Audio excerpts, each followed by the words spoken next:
Night of the Living podcast is always ad-free for patrons at patreon.com/NOTLP.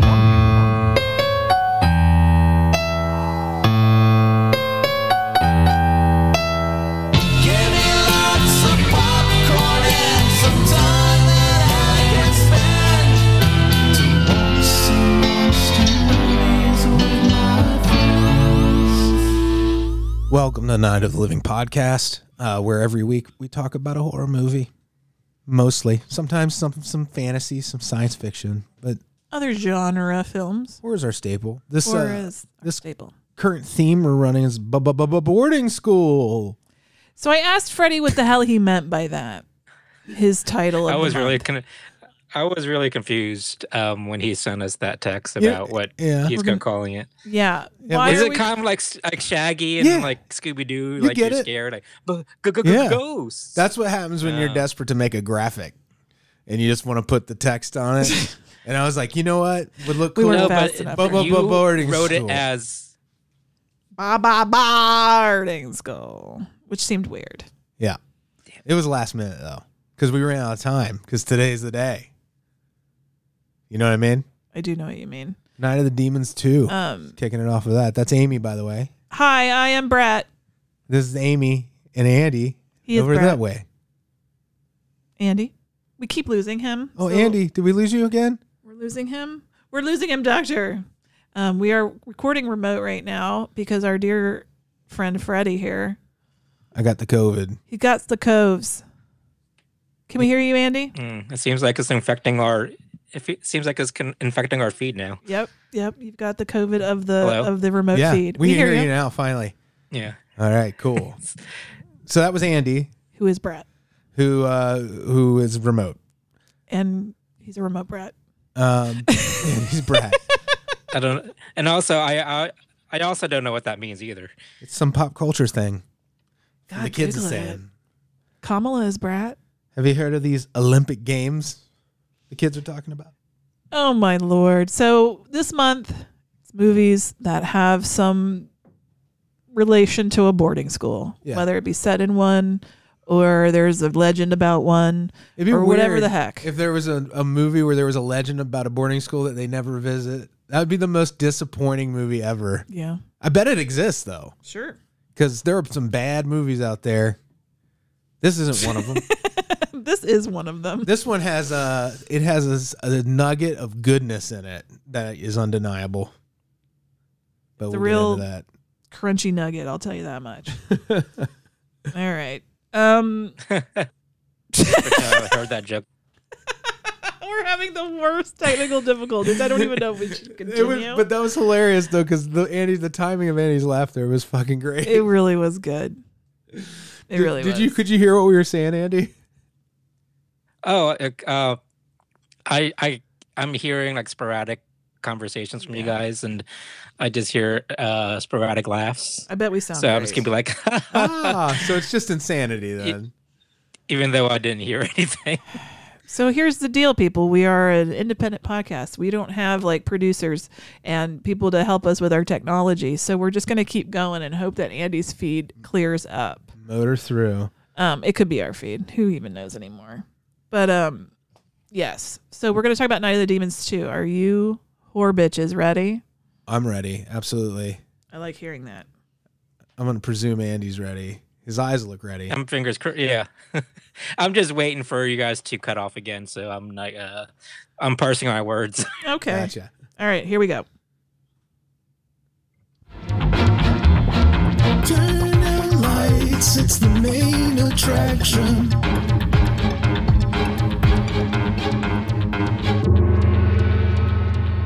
So Night of the Demons 2, it's a follow-up to a movie called Night of the Demons. No way. Yeah, which had come out a couple of years earlier, maybe even earlier than that. The first Night of the Demons was released in '88. So yeah, there's a pretty big gap here. What's that, 6 years before they do the sequel? Mm-hmm. Yeah, good math. Yeah, thank you. I've got COVID brain. I still did it. So these are, there's this high school, this Saint something or other. It's not a high school, it's a boarding school. Well, it's a boarding school, but aren't they high school? Aren't they high school age students? Yes. So they're high school It's age boarding students. It's called St. Rita's, and we have a St. Rita's here in Cincinnati. That's true, we do. But ours is for the deaf. This one is for the Catholic. And it's funny because the St.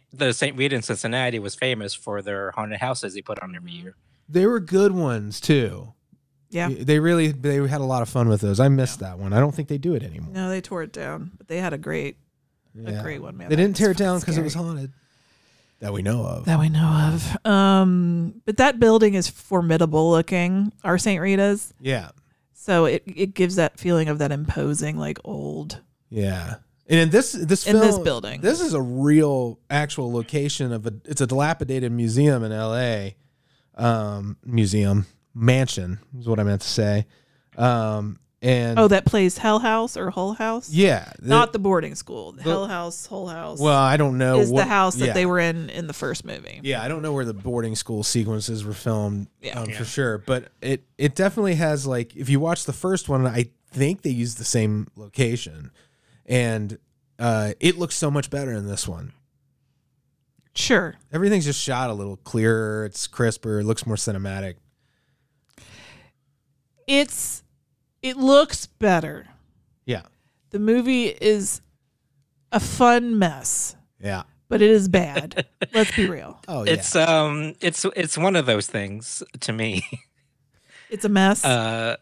Yes, it's I absolutely hate this movie. You hated it, really? All right, I'm ready to make fun of it. So Andy, we can make fun of it because it deserves a little being made fun of. Did Freddy, did you like this or something? Well, here, let me tell you my history with this movie is I hated it when it came out, like a lot, but I wasn't a fan of the first one really, and I didn't really understand why. Oh, really? Yeah. That's interesting because it's considered like a classic to a lot of people. Right. Well, I'm just not a big fan of it. I don't think it's really that. It has a couple of fun moments, and it's okay. It's okay. All right. This movie, I really hated when it came out, but now, I have an appreciation for the weird arc it takes and how, because this is Brian. There was an arc. That was the problem for me because there was no arc. Well, the arc in there style. There was no story. There was a meandering river. It was probably one of the most unfocused movies I've ever seen. Yeah, well, the guy who made it, you know that Brian Trenchard Smith. He's like they give him, like, he's the guy who they give no money to and who can make could supposedly make big action sequences and stuff. Mm-hmm. Have you seen any of his other stuff? And he was like an Australian guy. No.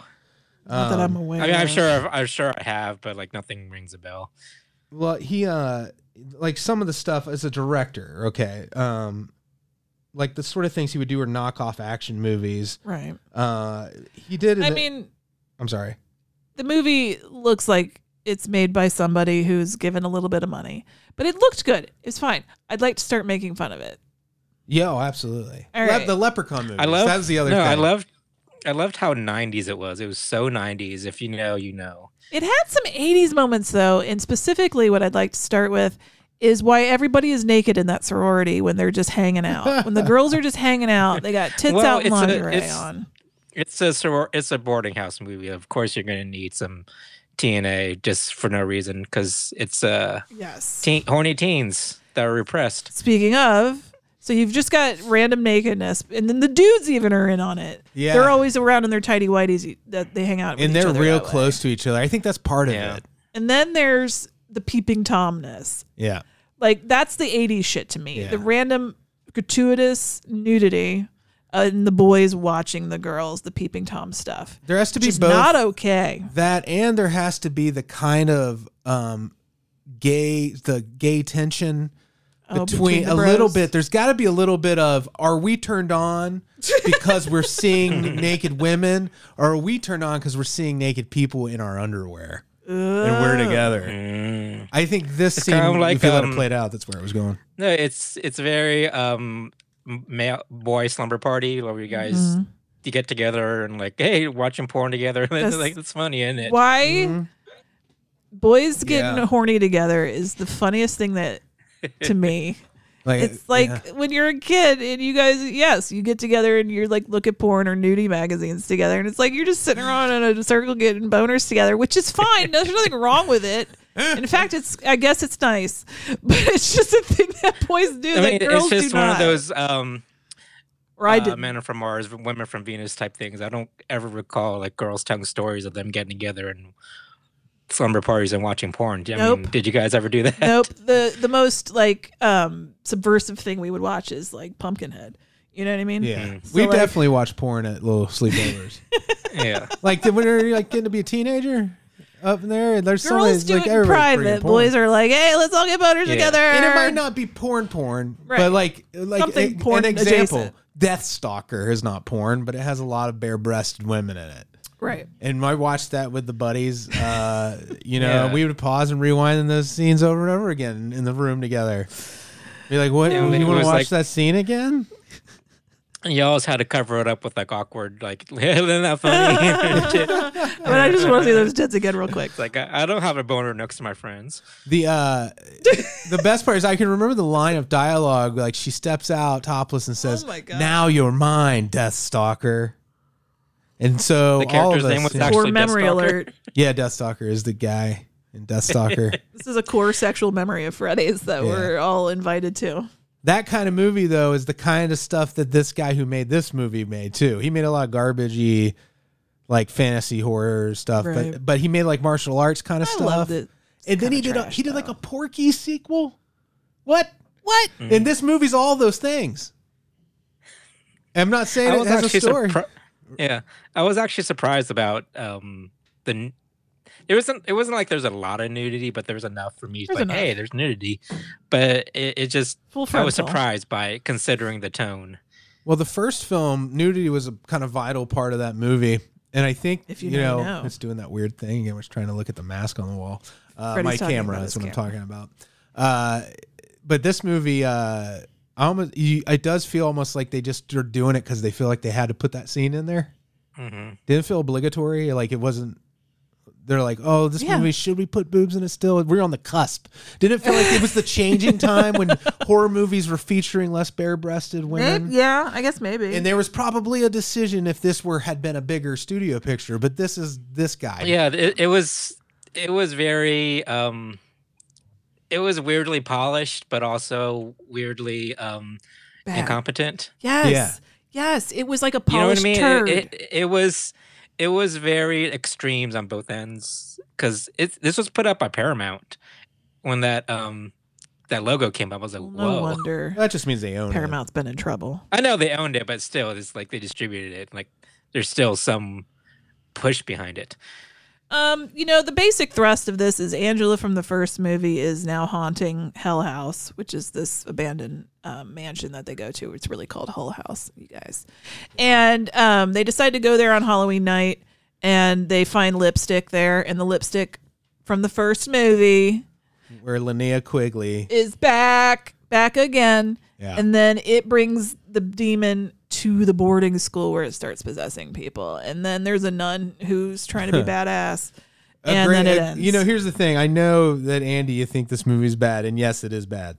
Yeah. I'm not arguing that it isn't. But the chunk of goodness is, a lot of it is these actors. When I said there's a chunk of goodness. And that's one of them is definitely the actor who plays. Her name's Sister Gloria, but the actor's Jennifer Rhodes. And she's awesome. She's a character actress. I've seen her in other things. She was on I've seen her for a bunch of stuff. Yeah. And she's on I haven't watched Grace and Frankie, but I think she has a big role on that show. Yeah. But great. And then Christine Taylor, actors. Of course. Christine Taylor's good. I like Father Bob. The main bad girl, the one that got Shirley. Got the lipstick shoved down her throat and up her hoo-ha. Yeah. Mm-hmm. That was one of the worst performances I've ever seen in my life. It was bad. It was too over the top. And it wasn't in a fun, I don't know what way. she was going for. I think it was like a 50s reform school girl kind of act. No, she reminded me of like Rizzo from like Grease or something. That's what Amy said. I said that. I was like, she's trying to do like Rizzo to the 10th degree. Like even down to the voice. It's like she's trying to do this bad girl gruff voice. Yes. And it was like, oh God. It was way over the top. It's so funny she was things trying that to worked for me. Shoe scenery and she just gummed it. Yeah. That sort of stuff was hilarious. They felt like Rick and Morty characters. Like, especially like there's the moment when the big dumb jock guy sees the demon, the bigger guy with the ball cap. He wears the ball cap backwards. Ricky. Okay. And he's like, that one with the car? Yeah. Yeah. Ricky with the car. Yeah, Ricky with the car. And he's interacting with Angela the demon. And she's like, or maybe it's the other girl, the girl you were just talking about. Well, anyway, she goes like, "You want to see my boobs?" He's like, "Yeah, I'll take a piece of that, honey." And then she immediately like kills him, like tears the boobs kill him. Did the boobs become hands? Yeah, the titty hands. Titty hands. The boobs become hands that then kill him. That to me, that was pure. That was cool because I like the nod back to the original with the titty lipstick. Yeah, but this one had titty hands. Titty hands, and it was actually really well done. Those special effects, and it was quick. I will say the practical effects were done well. That's probably the only thing I can say that was a positive. Yeah, I got a lot of fun with those performances, man. As bad weird, as awkward moments, like this chick we're talking about that she's trying to do Rizzo. There's this weird flirting moment she has with one of the dudes in the movie, where she has a ball between her legs, the basketball that the dude lost, and she just holds it between her legs and just kind of like stares him down to flirt, and that was weird. Yeah, and then you don't even think they know each other at all at that point. Like they don't give you any hint in the movie to know these two characters already have a relationship of some kind. They don't. I think they just met at that moment. You sure about that? Yes. Well, she's on everybody as soon as she sees them. Then yeah, if they're she's fast. She's a fast girl. Well, that was like confusing to me because it gave me the impression that they were kind of like flirting before, and this was like the culmination of it. Continuation, maybe. Okay. Yeah. Maybe I'm wrong then. It was a deleted scene, I insist Andy. that I'm not, though. Did you guys watch deleted scenes? Another problem I had, it's like, who would you say was the main character in this movie? That's another problem I had because there is none. There was no focus at all. Well, I'd say Mouse. Who were we supposed to follow? Mouse is barely in it. I know. Yeah, it's fucking not made correctly. The movie is broken. Yeah, because I thought it was gonna follow. I thought Mouse was gonna be the main character, and then it was.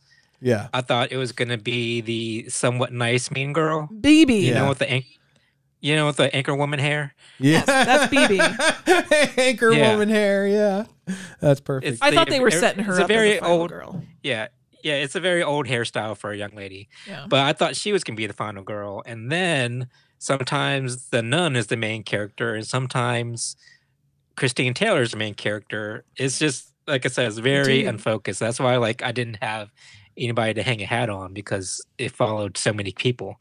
That's true, and that is a big. I didn't even think about it till now, but that definitely affected my enjoyment. Like, who the fuck do I give a shit about? You haven't given anybody to me that I either hate to love or love to hate. Because even BB, like that's the anchor woman, right? Yeah. She was kind of like the nice girl, but she was still a real bitch. She was a spineless. She would go along with whatever Shirley was doing.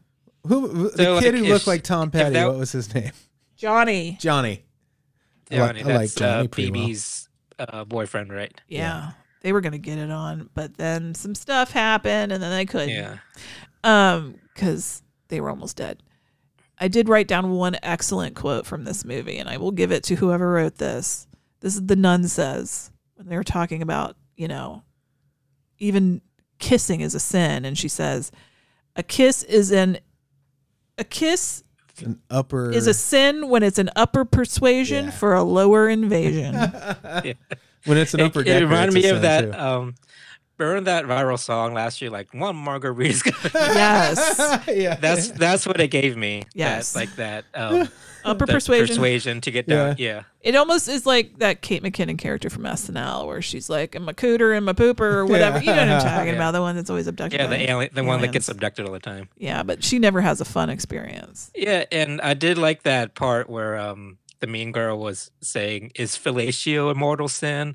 And the nun was like, "Oh, can you tell me what that is? I'm not familiar." That was cunty and brilliant. That was a nice flex to play dumb, even though you know what they're. She was damn well. She was a very likable character. I think the nun. They just gave her cheesy ass lines to say. Like she turns into some kind of like nun warrior at the end. Oh, goofy as stupid as shit. The montage. I like that part. But it just didn't fit with the rest. It came out of nowhere. Yeah. Well, just like the other half, it was 2/3 of the movie came out of nowhere. Like that, like it was like Looney Tunesy, like with the special effects when she's like throwing on her gear to get like ready for war against the demons, like throwing the crucifix around her and putting her like those vestments on or whatever. That felt sudden, right?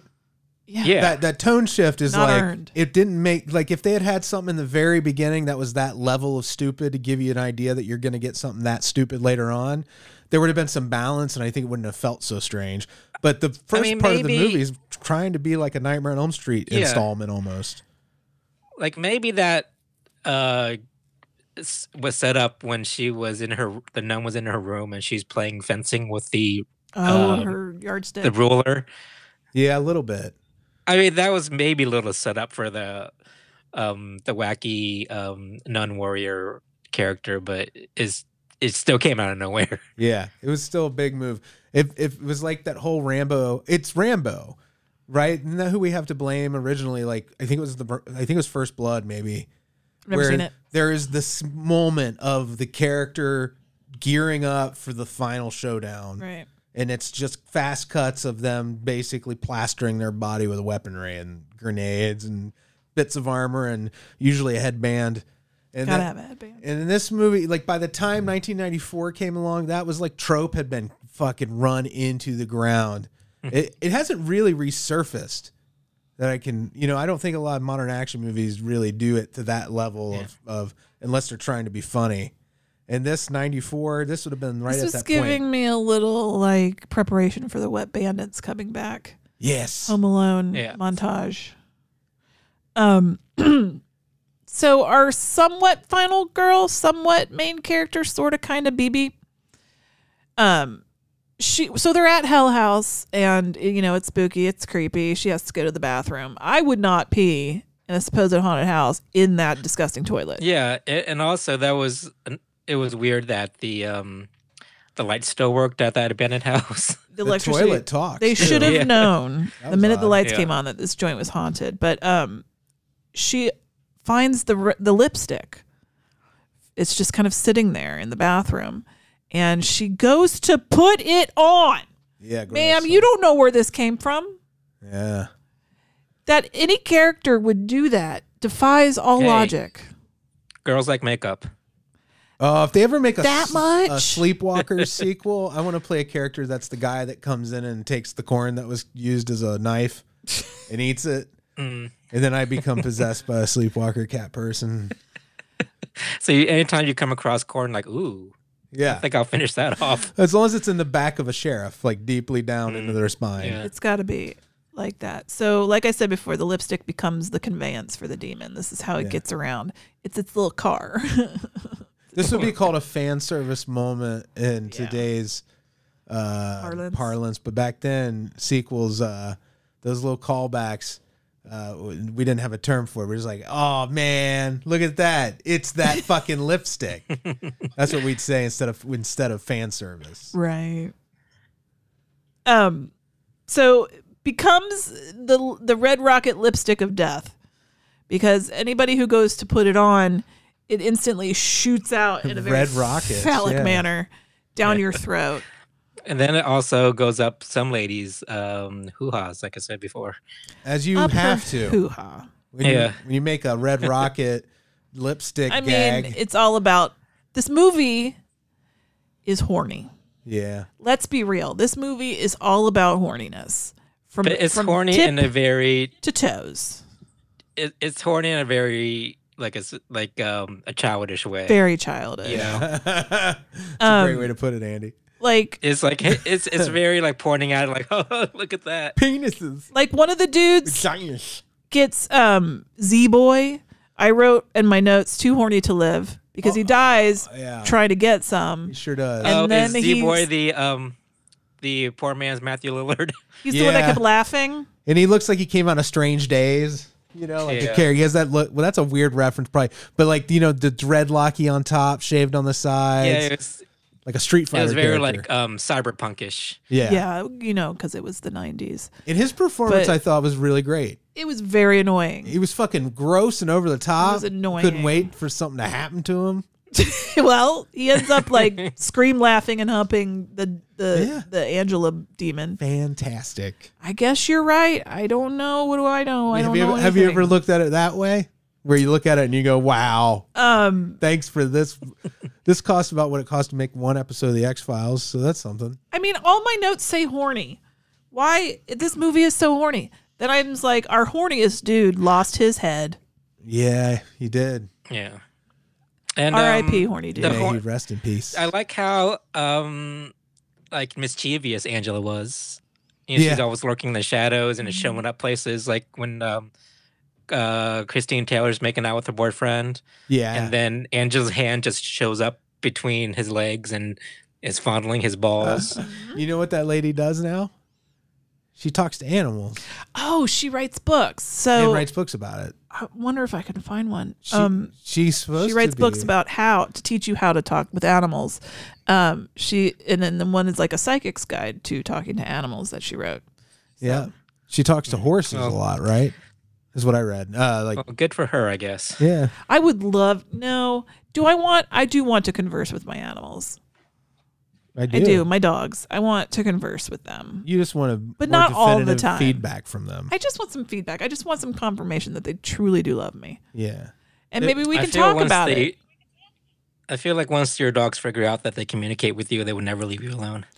You're right. Oh, yeah. If they could be real specific about what they want. Be like, can I get that kibble? But can you put the gravy on it, like the Franco-American jarred gravy, the good stuff? And can you shred some like cheddar cheese on that? You did that one time. That one time you did that thing. It was the best day of my life, and you never did it again. That's Elsa. I need to talk about... All right. So they do the montage where they fill holy water balloons up, and super soakers full of holy water. Very Lost Boys. Very. So Terry, who is Christine Taylor, gets possessed by the demon. So what they decide to do is force feed her holy water, which causes her to like spit up a bunch of gross shit plus a beetle. I guess the beetle was the demon. Huh? Oh, it was Paul.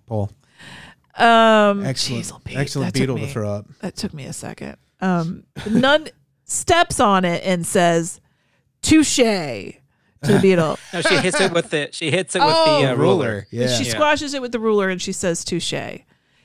Is touche a fencing term? Because I thought touche meant touche. I thought it was pronounced touchy. Oh, my Lord. I just thought it was weird. I wrote that down because I thought, why are we saying touche? I don't know. Maybe it is a fencing term and I don't know shit. Touche? Yeah. I've always heard it as French. I don't know. As I made a point on you playing fencing. Like basically, ha. Okay, maybe that's true. I don't know. I don't know anything. I just thought you would say touche. You got me. Wouldn't it be fun if there was like a game where you could corner random people? It is a fencing term. It is a fencing term. I didn't trust this movie to be right. Now I guess I have to take it all back. There you go. I love being corrected. So it turns out this movie. I'm good at it. So it turns out this movie was great. Oh, never mind. Yeah. Perfect movie. Like once Neil deGrasse Tyson got in there and had them remap where the stars were in the night sky outside of the school, it really made the movie pop in a different way for me. Father Bob is an interesting character for me because he's a skeptic. He doesn't believe them about the demon and Angela and the hauntings and he doesn't believe in jack fucking shit, yet he's a priest. Yeah. Second time I've seen this guy play a priest. Can priests be skeptics? Of course. If you believe in the Holy Ghost, how you can tell somebody else they can't believe in ghosts? Catholics don't necessarily believe in a literal interpretation of the Bible, you know. What were you saying, Andy? No, I think a lot of people don't really believe are literal.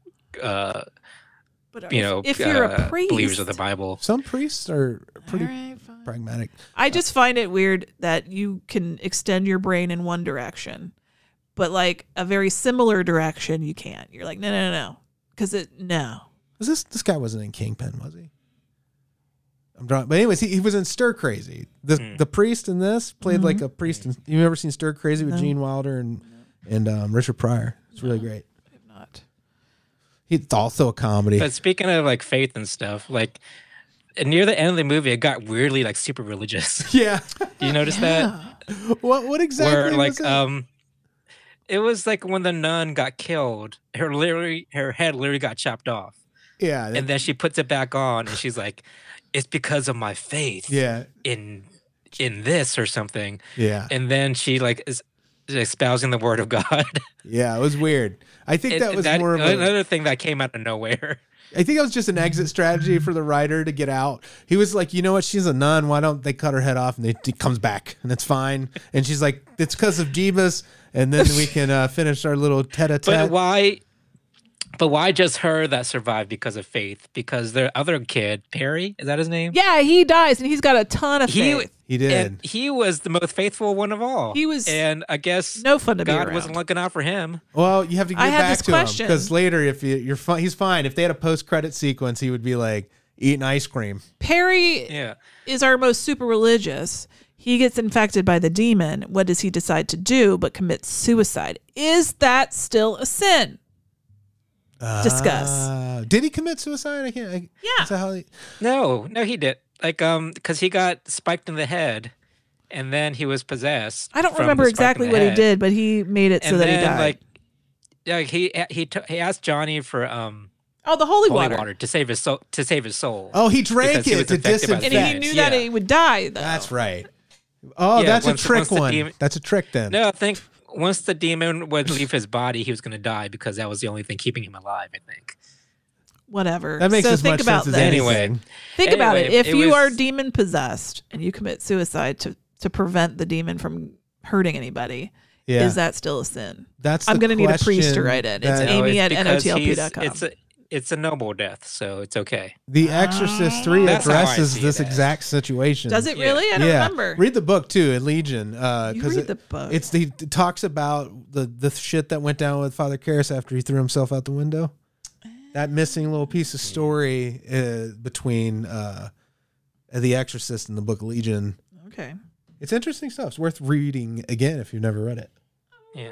Really? And in a weird way, I felt bad for Perry because he's the one that literally saved them all and just kind of got killed just very anticlimactically. Yeah. He felt like he should have been a bigger, like if somebody who like a story group got together and tried to rewrite this, they probably would push Mouse and his character closer together in the story somehow. Yeah. And make them represent kind of good guys. Yeah.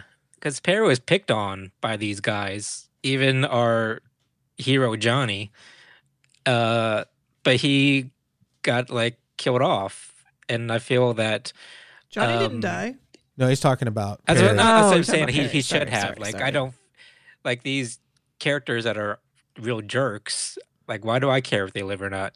And they're trying to have them be redeemed by saving, like doing Perry's last wish and stuff like that, saving other people. Was Johnny real shitty to Perry earlier in the movie? I can't remember what the bullying consisted of. Was it rough stuff? I don't think so. Did he give him a hard wedgie or something, or like punch him in the nose? Ago. I know. Now I can't remember. I can't be trusted. It's not important. I don't remember. There's a third one of these, by the way. I wrote down starting to feel long. This is a 95-minute movie, and it started to feel long. Well, the problem was that it took forever to get where it's going. Mm-hmm. Like, they didn't even get to the house until like 45 or an hour into the movie. Right, yeah. And then from then on, everything was real rushed.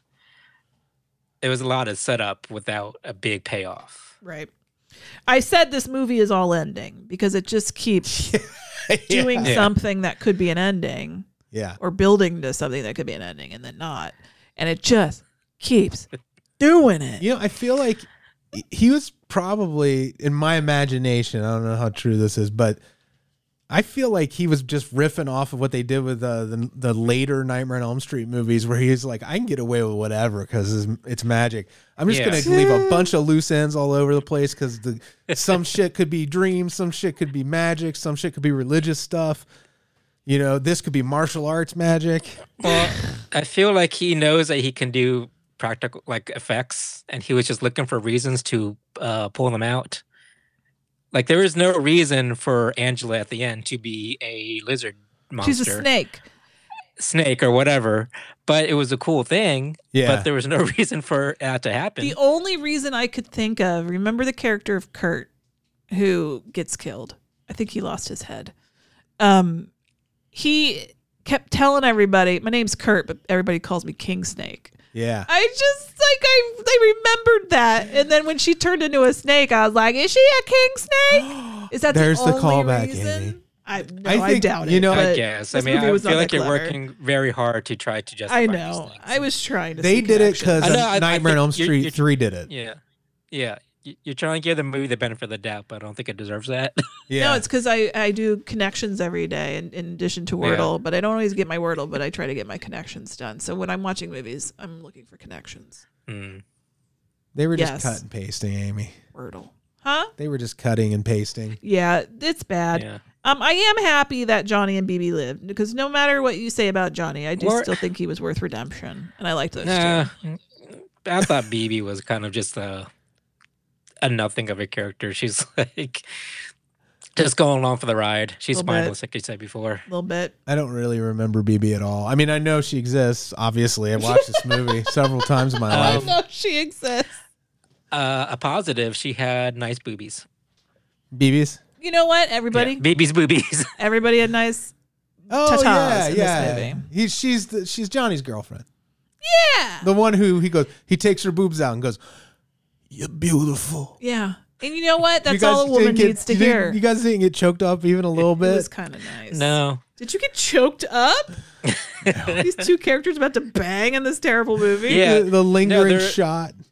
And like speaking of the banging part, even though they're interrupted, they were still going to have sex in that disgusting old dusty bed. An old disgusting cobwebs everywhere. She was going to piss in there. She was going to have sex there. She was going to use that lipstick. You know what? BB is trash. But he put like fresh, somehow got there in advance and put down like some fresh linen. Yeah, because he's a horny dude. Yeah. Making sure. He made sure of it. Like, so he made time in his Johnny Day to put velour sheets on there. Remember, they were like velour. They were like velvet velour. I don't remember looking at the texture. You didn't notice that? I don't. Yeah, but still, I don't care what you're laying on. It's still filthy and disgusting. Yeah. Well, I mean, at least there's a layer between them. And all that.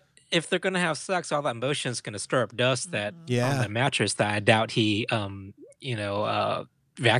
Not to mention the possibility of black mold and asbestos. Yeah. This is really a bad endeavor all around for teenagers. That's how it's a cautionary tale. Like sex is death. Mm-hmm. Yeah. Is an unsatisfying teenage bang worth cancer? Unsatisfying teenage bang. That's the new Katy Perry album. It should be unsatisfying for sure. It is not that kind of woman's world, young lady. Nobody cares. I haven't even heard it. I just heard everyone else shitting on it. I knew it was an easy target. Nobody likes it. I took aim. Yeah. With a stupid joke. No, thank you. Because I could. Yes. Anything else about this mess of a movie that we should discuss? I mean, I didn't have any other quotes to write down. I'll tell you that much. Although somebody was playing basketball with their own head. I don't remember who it was. I thought you were accusing me of that. That was kind of fun. That was neat. And they said something like, wrong, field goal, and then kick the head real hard. I wrote that down. It ended up in the talking toilet for a second, too. And I hate that demon voice that all the movies use. Yeah, me too. You know what I mean? The growly one? That distorted. Hey, I'm a demon. Like, like, it's just, I know it's like an easy way to convey that somebody's possessed or somebody's a demon, but it's like, come on. It's copying The Exorcist. That's all it is. It's like, when you do that, you're like, oh, all she did was grumble and growl. And that's not what all she did. That was a whole performance, but like they think the growl's enough. And then shorthand. That's the way every person who faked being possessed talked from then on out in media and in life. But like the lesser Exorcist movies, it just sounds like they put it on a really cheap filter or something. But The Exorcist did it a lot better. Yeah. I don't know how they did it. The Exorcist did it. Did you call it the lesser six? Lesser Exorcist. This is if you can make that one word, that's amazing. It's a lessercist. Very hard to pronounce. Isn't it fun to squish everything together? Squish. Like boobies. Like boobies. Unless they turn into hands and kill you. Dough balls. Anything else we need to say about Night of the Demons 2? No, I think we've discussed it more than it deserves, actually. Yeah. I took 3.5 pages of notes, and that's stupid. Same director, I think, made the third one. And if you loved it. I think one of the most offensive things is that I had to pay $4 to watch this movie. Oh, don't worry. We'll reimburse you with love and possibly cash. I wouldn't have minded if it was like a better movie, but how dare this movie charge $4? I'm more apt to like something when I've paid for it. It was just because you Andy doesn't even know what to say. That's how bad it must be, Andy. Like, because when you pay for something, you're like, your brain tells you to try to like it. I think. Yeah, you don't want to feel like you were cheated out of something that you paid for. Yes, exactly. Yeah. And you still didn't like it. I actually thought you might enjoy this one, Andy. I was a little surprised. No, there were parts I liked, but it was just. Remember how last week you described a movie as tedious? Yeah. This movie was very tedious. Yeah. Yeah, it definitely. Like, it started off a little strong. Freddie even said it had Beetlejuice vibes. In the beginning, it does. Yeah. And then it kind of quickly sputters goes to hell. Out. But becomes tedious. But as a spectacle of car wreck movie making, if you're into bad movies, and I am, but I think this is a good bad movie. This needs a riff track. It needs a riff tracks. Yeah, badly. Then I'd watch it again. Do you know what we watched the other night, Andy? The Plankton riff tracks.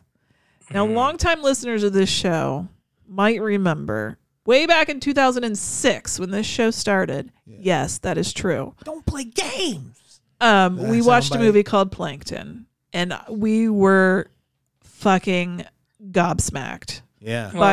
What a weird ass movie it was. Kind of put us on the map a little bit. That's what a lot of people, early fans, know us from. Yeah. The director, Max, we need to have him on here at some day. We've talked about it like every couple of years. You've corresponded with him. Yeah. And now, especially now with the riff tracks, I got to know what he thinks of that. I think that would be really cool. But just so you know, Night of the Demons 2 should only be watched with the riff tracks. It would be a great addition to an already pretty bad movie.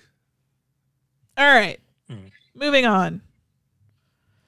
What are we moving on to? Do we know what we're watching next week? We haven't chosen anything. Does anybody have anything in mind?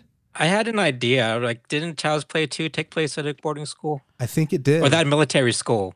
2 or 3 Is it the same thing? Well, if you live there, to me, you're boarding there. Military school and boarding school are the same thing. Yes, I'm taking it. I mean, that was the only movie I can think of other than let's do Child's Play 2. Things we haven't done already. Let's just make it a motherfucking sequels. I'm into it. I haven't seen Child's Play 2 in a minute. Just pencil that in. So that's the only thing I can think Although of. we said it on you're thinking air, of 3, Andy, not 2. Child's Play 3? Oh, one of them. Yeah, 3. 3. Yeah. 3. All right. And so for our third movie of the month, it'll have to be the 4th movie in the series. No, and then for our 4th movie, it'll have to be the 5th movie. Okay. Anyway, just kidding. All right. Awesome. Child's Play 3. I'm into it. All right. Now it's time to talk about Algorithm Nation. The algorithm is all Olympics right now. Right, Andy? Yes. What have you been watching? Olympics. But what have you been watching? All of it? Olympics. What has gotten you, like, what weird shit? Put it on and, like, that seems interesting. We were watching, we watched hours of surfing. Yeah. And it was maybe like 2 hours meditating. Of it. No, it's like the thing is I always go back and forth between things because there's a lot of downtime between. This is true. Athletes. So I'm just flipping back and forth like, oh, shooting's on. Let's watch that. Ooh, what? Volleyball? I didn't know there was shooting already. It's like canoeing. What's that? Freddie, you haven't seen all the viral memes about the super cool people that won the gold medal and they're all just look so fucking cool. And then there's just the dad who has no ear protection on, no eye shit. And he's just standing there and he fucking wins. No. You haven't seen all the viral memes about the guys in the shooting and the lady that looks cool? Oh, hey, maybe man. You have to remember who you're talking to. I saw the one where the pole vaulter knocked the parallel bar down with his cock. Of course you saw that. You saw that, didn't you, Andy? I think everybody saw that. Did you see? I didn't see it until today. A brilliant artist made a painting of that guy, and it's framed, and the bottom part of the painting bulges out over the frame. because his dick is so big. It's hilarious. Dude, why aren't you wearing underwear? You know what? None of my business. Live your life. Do whatever you want. Yeah, I would think. But to me, that thing swinging around feels like A, uncomfortable, B, dangerous for what it ended up doing. Yeah. Really cocked it up. It cocked it. Every joke that you could possibly think of has been made 1,000 times by now, I'm sure, about this incident. I just watched the end of the American women winning the water polo match against some other country, but we win. Yeah. And I got invested for like 2 whole minutes. Like, they better fucking win. You better fucking win. A lot of these sports, like, you tune in because they're interesting because you never watched them yet, but then you start watching it and like, this is kind of boring. Yeah. Well, you don't know how it's scored. I think every one of them, especially we watch it on streaming with Peacock, and like, and this may exist. I might be complaining about a problem that's solved, but I'd love just a little thing that where you could go to each event and they lay out the rules like a board game or something. You got Google. Peacock don't need to make Google for you. Extra work. I should be able to sit at my TV fattening up. Judging these Olympians while they're not succeeding. Exactly. I don't know how to complain. The vast majority of what I've been doing is watching gymnastics, and they zoom the fuck in. Yeah. On their faces, on their bodies. And it's like some of your leotards, ladies, reveal some vulva. I'm just saying. There's some vulva out and about. I think we all acknowledge it's out there. We're just Does it need to be out there in order to be an Olympian? Apparently. Okay. I wondered they can wear little boy shorts. Is that the reason why we're not Olympians? Because we refuse to wear tight vulva exposing leotards? It's the only thing standing between us and the medals. You can't tell me that they can't wear some shorts. I would just like to have a discussion. What if they did it in jorts? And, because it's in high definition. I'm seeing your vulva in high definition. That's a lot of chafing, Freddy. Yeah, it would be fun, right? If they had to go out there dressed up like just typical. What if they had to wear all '90s Looney Tunes hip hop gear? Oh my god! Like big oversized shorts and big oversized shirts. I hate you. And in ball caps. They got to deal with all that now. But it would be hilarious. I think Olympics can't afford that licensing. Yeah. Wait a minute. They don't have WB money. They don't have that WB. What is so? If the '90s are back, is the hip hop Looney Tunes shit back? Yeah, probably. Is that in now? Can we all dig it out of our closets? I didn't have any, but I feel like I'm in a separate timeline. When you get to a certain age, your timeline breaks off from the main timeline. True. But you also have to remember that never left for some people. Yeah. Well, somebody's just been sitting on it, waiting for it to come back, and they're gonna be like, "Joke's on you! I paid $20 for this in 1990. Today I sold it for $30 on eBay." Who's laughing now? Me at that joke. Hey, you stored that shit for $10 how long? 30 years? Doesn't it feel like that's the difference that happens? Andy, you buy these sort of things, not WB. But like, do you find Disney that shit. Is there like is an item that somebody just found at Walmart 30 years ago that's branded? Do you think it's something that really like grows in value, or is that just like a novelty item that no one's really going to pay for? You're a collector. I'm asking you. I mean, what's that thing they say? There's a pot for every lid. There's somebody out there that wants it. That is true. You just gotta find that person. Is it not just rarity? Like, because there's some things you want just because they're super rare. I would love a Trapper Keeper. Yeah, like that would be something I would buy, just to have it, to hold it, and to have it make the noises like with the Velcro. You just want Velcro.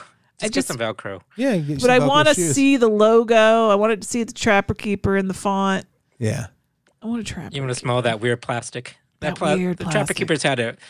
Trapper Keepers had a specific scent. You think there was ever a Star Trek Trapper Keeper? Did they kind of smell a little bit like a Halloween mask? I don't remember. Do you remember? But when I smell it, I'll remember. Yeah. All right. Have you been watching anything other than Olympics, Andy? Yeah, like not really. Except we did go see a movie. Do you guys want to talk about the Deadpool and Wolverine? Yeah, let's briefly. talk. Yeah. I got out of the house, y'all. I went and did something fun. My boys right here made sure I did. And we went and saw Deadpool and Wolverine. I had fun with it. Good time. Yeah. I'm happy that people like it. Without saying that. Andy was not a big fan. Andy, I liked it well enough, but I need more than, hey, look at that. Yeah. And that was basically, it was like in our nerd text group on Facebook Messenger that we were talking about it, and I equated it to that Leonardo DiCaprio meme of him from pointing Once at Upon the a Time thing in Hollywood, where he's just pointing like, look. That's, to me, that was the whole movie. Yeah, it's a spectacle. And I need more like story than, hey, look at, look what they did. Isn't that crazy? I feel like you're burnt out on needle drop type stuff too, like where they take the pop song and do a little montage. And I have to say, the humor was so bro-y that it kind of turned me off. I thought it was. It's very. It's been that way in all the other movies, but yeah. Yeah, I mean, but this was a lot of it. Yeah. It's like. This is super meta. Yeah, it's like homo no homo type stuff, and oh my god, look at that cute thing! Look at that juxtaposition between what he's doing and what he's saying, and who's saying it. So Andy loved the movie. Andy loved it. I have not seen any X-Men movies, so I missed a lot of the connections and the emotion behind certain characters being there. Freddy had to explain things to me. And I barely know. Yeah. Like, I'm not a huge X-Men fan. Yeah. But I do enough to know. I know who Wolverine is. It's Hugh Jackman. That's all I know. The references to like the art, I thought were really like that. Yeah. Really, was cool. It's a very comic fanboy movie. Oh yeah. Which X-Men were my comics, so like it did tickle my comic bone. Ooh. So I did like that. Did it ask permission first? And I have to say, like, I just don't think I like Ryan Reynolds very much. Yeah. That makes sense. You haven't liked any of the Deadpool movies. I know. I liked. He's good. He's really good when he's not trying to be so cute and look, I'm a scamp. We get it. You're Canadian. Is he ever not doing that though? Like, no, he's kind of done it his whole career. Van Wilder, Waiting, Two Girls, Pizza Place. No, what was it? Pizza Place. Two guys, a girl, and a pizza place. That was him, right? But one of my favorite movies is that movie with him. Is it Just Friends? One with him, Amy Smart. That is a really good movie. I've not seen and that. He's not such a. It's is just nice enough pool? Reynolds for me. Have you seen The Proposal? Because I think he's really good in that. Yeah, I think when he's not the main character of something, that he needs somebody to soften his jerkiness. Well, he gave you Hugh Jackman. You got Wolverine in this. Yeah. But yeah. I thought their chemistry was outstanding.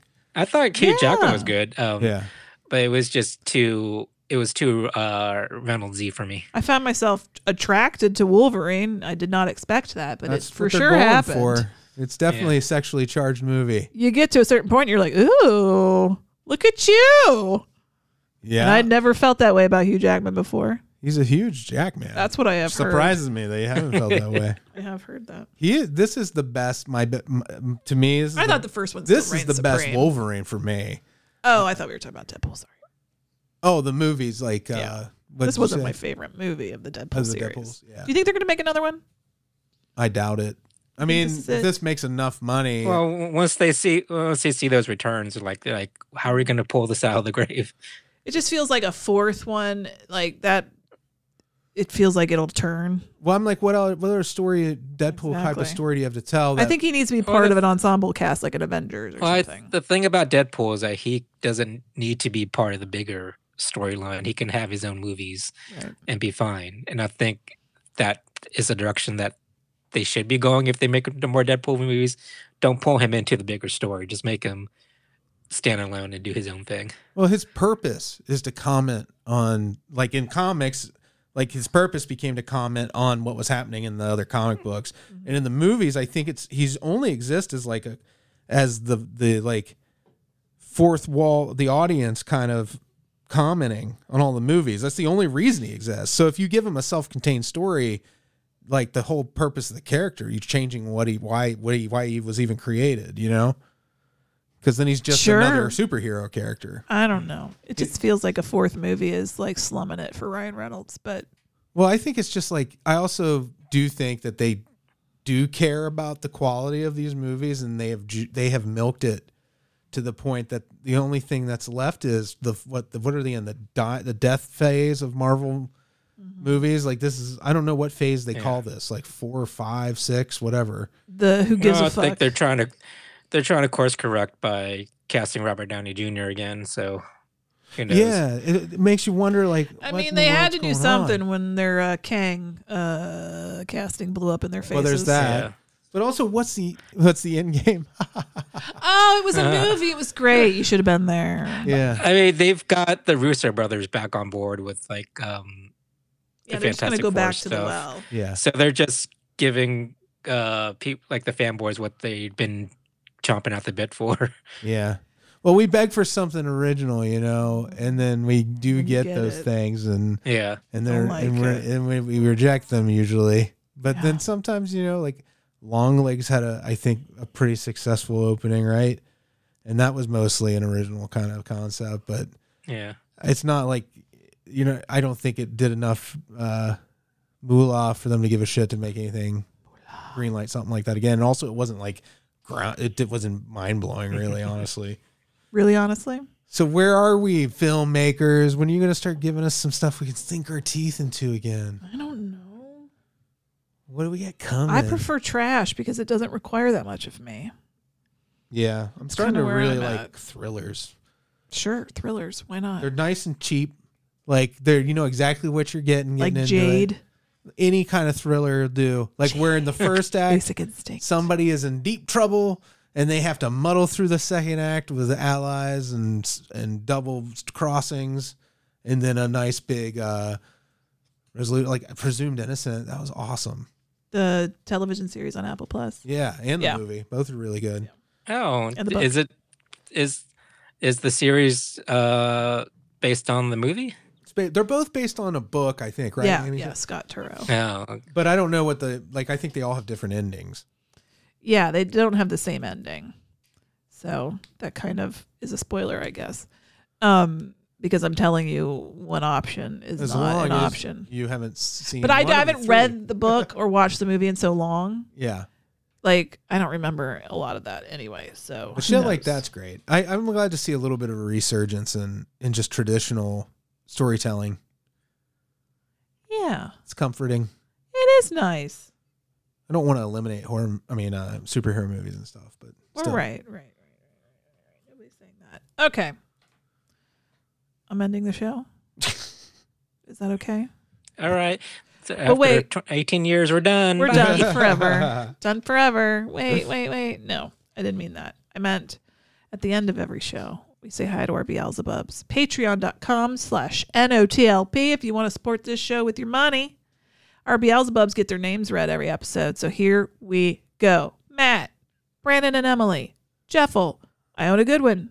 On a great one. Dr. Brian, Old Dirty Bill Sturd, Bill Fahrner, Blayne Yogurt, Jordache Jeans, Monica, Jeremy, Cassie, Gamora, Ernie, and Dave.